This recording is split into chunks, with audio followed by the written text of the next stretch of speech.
السلام علیکم بچوں، امید کرتی ہوں آپ ٹھیک ہوں گے۔ بچوں، کل ہم نے سٹیزن شپ، گلوبل سٹیزن اور اس کی رسپانسبلٹیز کے بارے میں پڑھا تھا۔ آج ہم اسی کے اگلے حصے سائبر یا ڈیجیٹل سٹیزن کے بارے میں پڑھیں گے۔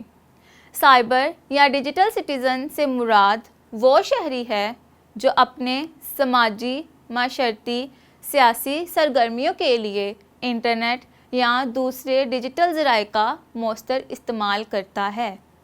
بچوں، جیسے کہ آج کل ہم نے دیکھا ہے کہ فیس بک، انسٹاگرام، واٹس ایپ اور ٹویٹر وغیرہ کا استعمال بہت زیادہ کیا جاتا ہے۔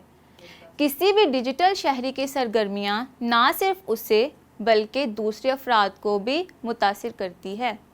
بچوں، ڈیجیٹل سٹیزن کی کچھ ذمہ داریاں بھی ہوتی ہیں، جیسے کہ وہ کسی کی ذاتی معلومات کا تحفظ کرتا ہے، لوگوں کی ذاتی معلومات کو شیئر یا ڈاؤن لوڈ کرنے سے پہلے ان کی اجازت حاصل کرتا ہے، کسی بھی قسم کے تعصب سے گریز کرتا ہے، غلط اور غیر اخلاقی حرکت سے پرہیز کرتا ہے، انسانی حقوق کا تحفظ کرتا ہے۔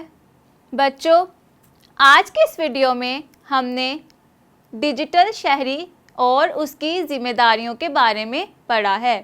اگلی ویڈیو میں ہم انسانی حقوق کے تحفظ کے بارے میں پڑھیں گے۔ تب تک کے لیے اپنا خیال رکھیں۔ اللہ حافظ۔